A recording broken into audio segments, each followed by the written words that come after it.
hot dogs are a thing in Denmark. Ooh, that was a wasp. Ugh, get away, get away. Gosh. Hey YouTube, taking you all to Copenhagen, Denmark, and what to do if you only have 36 hours there. Follow me along my travel adventures on Instagram. My handle is on the screen. In the meantime, off to Copenhagen we go.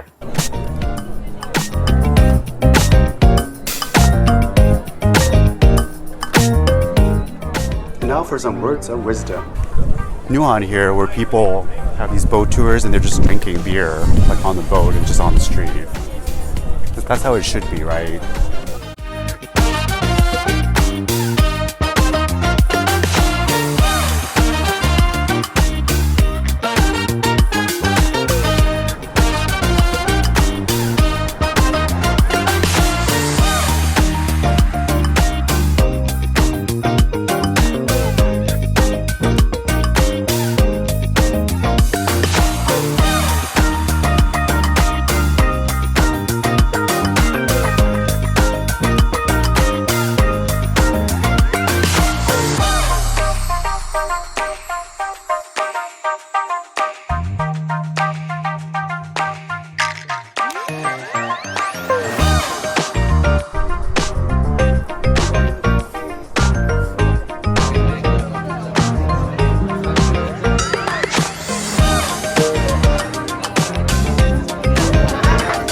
This is the life.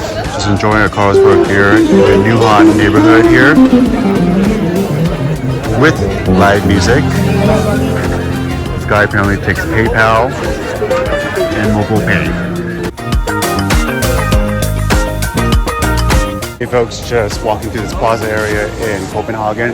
Very similar to any sort of large European city, because I feel like this place also gives off a lot of Stockholm and Porto vibes when I last went to those two cities. But it's really cool, very European. There's something very different that I noticed with Denmark is that there are these public restrooms here, just kind of located in the middle of this plaza. But here's the one for men's.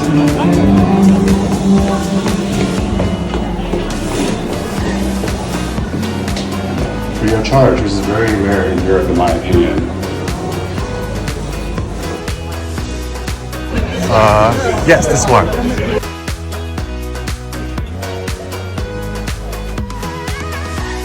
Oh yay, thank you.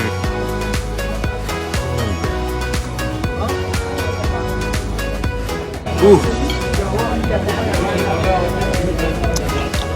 Ooh. Very chewy. Good thing I like liver, because I think if you don't like liver, you probably won't like this as much.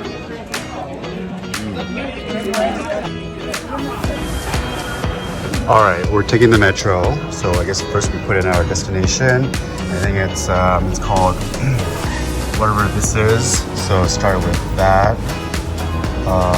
More. It's gonna be this one. Oh look, you can do adult, child, or dog. Let's do dog. So a dog is 12 krona. That's good to know in the future. Transportation in Denmark is super convenient, so go ahead and buy like a day pass or a 2-day pass, and it can get you around the metro, buses, and trains. So let's go. I love this.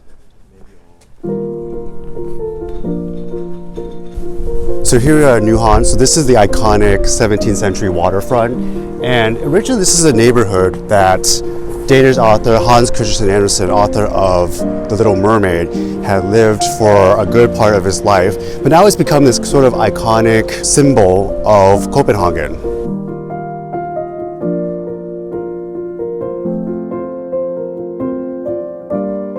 Alright guys, I think we see her.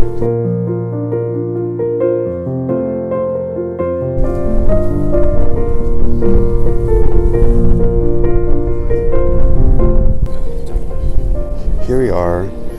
So this is The Little Mermaid, which is based off the same fairy tale that's written by Danish author Hans Christian Andersen. Just here's the area around this.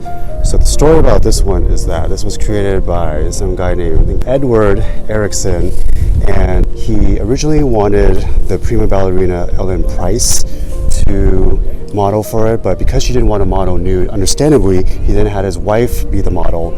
and so ended up using her body, but then Ellen Price's face. And I don't know if you guys know about the sad story of this. Maybe you do, maybe you don't, because in Disney with the Little Mermaid, they tend to make everything happy. But this is supposed to be a sad tale where Little Mermaid saves this prince from like a storm, whatever, and she falls in love with him, but that love is not returned. So, his life.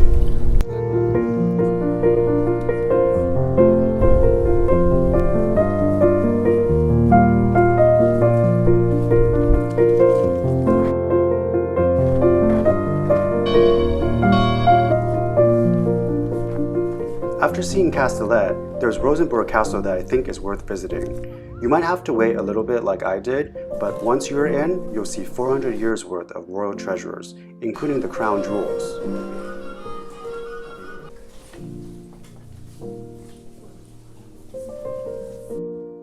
The round tower is also worth a stop. If you don't mind the trek to the top, you'll be rewarded with some nice city views of Copenhagen. Then you'll have to go to this familiar store afterwards. Those of you who aren't aware, Lego is originally from Denmark.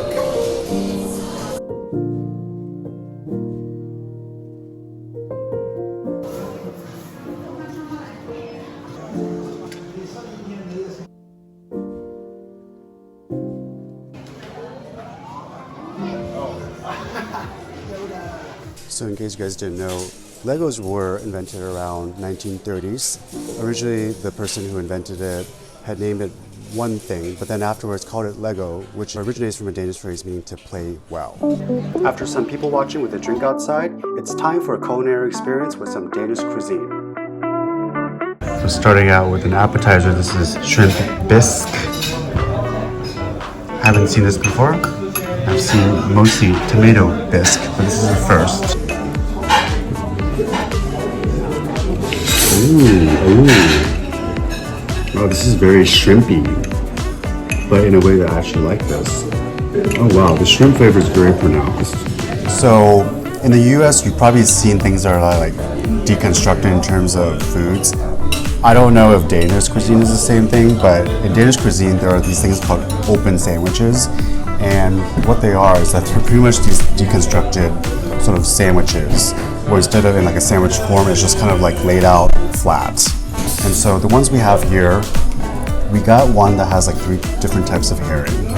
And another one is a mushroom, bacon, tomato, and onion, which is really like a baked omelet kind of situation. And then the third one that we got is the peeled shrimps with a poached egg. So this herring is pretty good. It's got dill and cream cheese. The other one, I feel like I'm gonna like this because it's gonna be a lot of apple flavor. So I see on top it's got this thing of apple right here.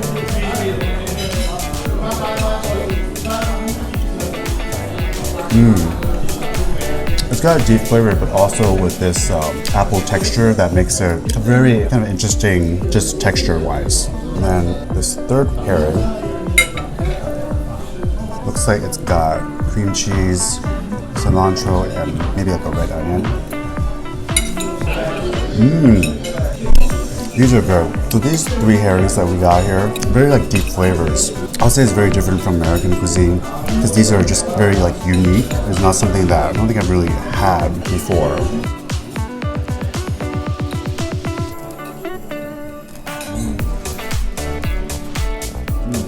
This one I like, and I think part of the reason is because it tastes very familiar. The baked omelet makes it taste kind of like a frittata, but it has, bacon, tomato, onion, very kind of common ingredients in American food.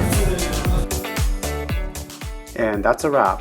Hope you enjoyed this video, and if you did, remember to like, subscribe, and hit the bell.